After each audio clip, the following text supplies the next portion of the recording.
दोस्तों, बड़ी खबर निकलकर सामने आ रही है।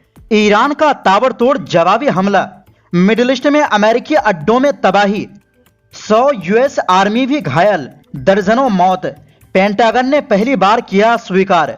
क्या जंग में ईरान का पल रहा भारी? अगली खबर में आपको बताएंगे। यूरोप से इजरायल को एक और बड़ा झटका, नीदरलैंड ने कब्जे वाले फिलिस्तीनी इलाकों में बने सामान पर पूरी तरह प्रतिबंध लगाने का कर दिया ऐलान। इसके अलावा ईरान का बड़ा दावा, बहरीन में अमेरिकी कंपनी अमेजन के डेटा इंफ्रास्ट्रक्चर पर मिसाइल हमला कर दिया तबाह। और आखिर में बात करेंगे यूक्रेन में जहाज पर हमला, 4 भारतीयों की मौत, सरकार ने जताया विरोध। तो बिना समय गंवाए बात करते हैं खबरों की। दोस्तों, अमेरिकी रक्षा विभाग यानी पेंटागन ने ईरान के जवाबी हमलों में अपने 100 सैनिकों के घायल होने की बात स्वीकार की है। पेंटागन के मुख्य प्रवक्ता शॉन पार्नेल ने इसकी जानकारी दी। उन्होंने एक्स पर कहा, ये सैनिक 7 जुलाई के बाद हुए हमलों में घायल हुए। इनमें से 96% सैनिक ठीक होकर ड्यूटी पर लौट चुके हैं। उन्होंने बताया कि ज्यादातर को हल्की सिर की चोट यानी कंकशन लगी थी। पार्नेल ने यह बयान न्यूयॉर्क टाइम्स की रिपोर्ट को शेयर करते हुए दिया, जिसमें दावा किया गया था कि रक्षा मंत्रालय ईरान के साथ युद्ध में घायल हुए अमेरिकी सैनिकों की जानकारी सार्वजनिक नहीं कर रहा है। इसके साथ ही पार्नेल ने दावा किया कि घायलों से संबंधित आगे की जानकारी डिफेंस कैजुअल्टी एनालिसिस सिस्टम यानी DCAS पर जारी की जाएगी। इस बीच अमेरिकी सेना में मृतकों की संख्या बढ़कर 17 हो गई है। हाल के दिनों में 3 सैनिकों की मौत हुई। पेंटागन के अनुसार शुक्रवार को जॉर्डन में अमेरिकी सैनिकों पर हुए एक ईरानी हमले में 2 सैनिक मारे गए। उनकी पहचान सोमवार को सार्वजनिक की गई। फर्स्ट लेफ्टिनेंट टायलर फिहान की शुक्रवार को कार्रवाई के दौरान मौत हुई, जबकि प्राइवेट इसाबेला गोंजालेस शनिवार को मुआफक सल्ती एयरबेस पर ईरानी हमले में मारी गई। वहीं अमेरिकी सेना और ईरान के बीच तनाव लगातार बढ़ता जा रहा है। अमेरिकी सेंट्रल कमांड सेंटकॉम के मुताबिक शनिवार को उत्तरी इराक में एक अमेरिकी सैनिक की मौत हो गई। ये हादसा तब हुआ जब सैनिक ईरान के एक ऐसे ड्रोन के मलबे को निष्क्रिय यानी डिफ्यूज कर रहे थे जो पहले ही गिर चुका था, लेकिन उसमें बारूद फटा नहीं था। इसके बाद भी अमेरिकी सेना ने ईरान के खिलाफ अपनी कार्रवाई नहीं रोकी और सोमवार को शाम 4 बजे ईरान पर एक और हवाई हमला किया। अमेरिकी सेना पिछले 10 दिनों से लगातार वहां सैन्य हमले कर रही। पेंटागन के रक्षा मंत्रालय के आंकड़ों के अनुसार 28 फरवरी से शुरू हुए ऑपरेशन एपिक फ्यूरी के बाद से अब तक 427 अमेरिकी सैनिक घायल हो चुके हैं। इस बीच अमेरिकी राष्ट्रपति डोनाल्ड ट्रंप ने एक इंटरव्यू में कहा कि अपनी जान गंवाने वाले सैनिकों ने देश के लिए सबसे बड़ा बलिदान दिया है। उन्होंने एक बार फिर साफ किया कि इस पूरे सैन्य अभियान का सबसे बड़ा मकसद ईरान को कभी भी परमाणु हथियार बनाने से रोकना है। वहीं दूसरी ओर दोस्तों, यूरोप से इजरायल को लेकर एक और बड़ा फैसला सामने आया है। अब नीदरलैंड ने ऐलान किया है कि 22 सितंबर से कब्जे वाले फिलिस्तीनी इलाकों में बनी इजरायली बस्तियों से आने वाले सामान के इंपोर्ट पर पूरी तरह रोक लागू कर दी जाएगी।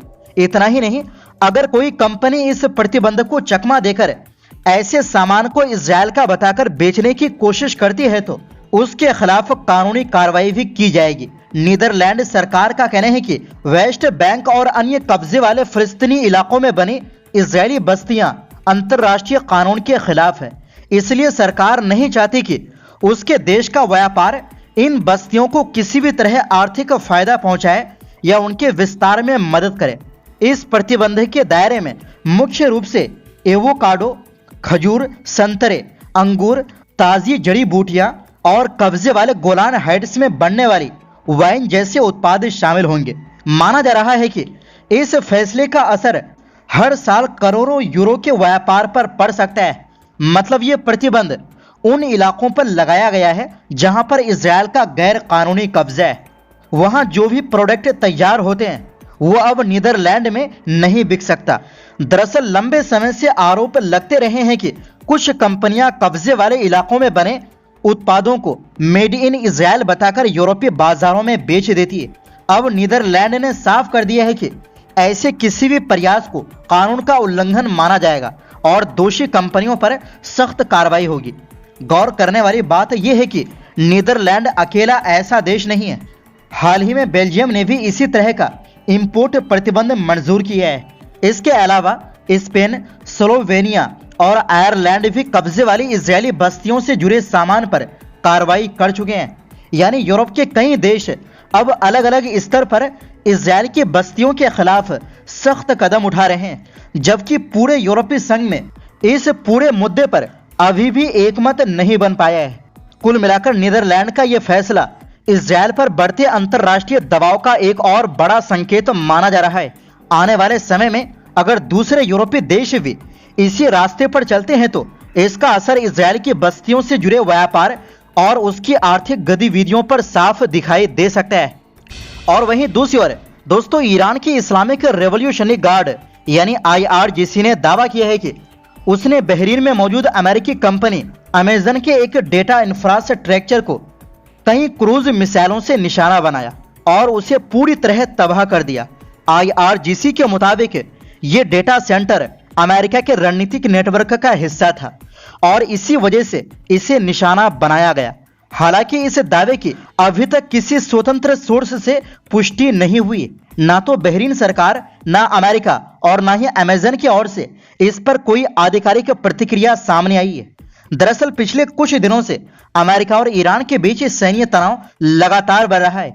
अमेरिका ने ईरान से जुड़े कई ठिकानों पर हमले किए हैं, जिसके जवाब में ईरान भी उन ठिकानों और सुविधाओं को निशाना बना रहा है जिनका इस्तेमाल उसके अनुसार अमेरिकी सेना कर रही। और इसी के साथ दोस्तों, यूक्रेन के ओडेसा पोर्ट से रवाना हुए कार्गो जहाज MV गोल्डन लियो पर रविवार को हुए हमले में 4 भारतीय नागरिकों की मौत हो गई। एक भारतीय गंभीर रूप से घायल है, अस्पताल में उसका इलाज चल रहा है। इस बीच भारत सरकार ने रूस के राजदूत को तलब किया है। समाचार एजेंसी PTI ने सूत्रों के हवाले से इसकी जानकारी दी। इससे पहले भारत सरकार ने सोमवार को हमले की कड़ी निंदा की थी और कहा कि कारोबारी जहाजों और बेगुनाह नागरिकों को निशाना बनाना पूरी तरह गलत है।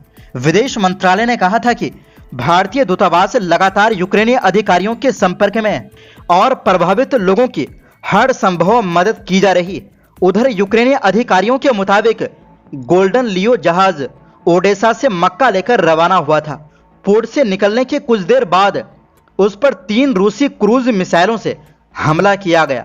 यूक्रेन की नौसेना ने कहा कि हमले के बाद जहाज में आग लग गई। विदेश मंत्रालय के मुताबिक 19 जुलाई की शाम अफ्रीकी देश गिनी बिसाऊ के झंडे वाले इस जहाज पर हमला हुआ।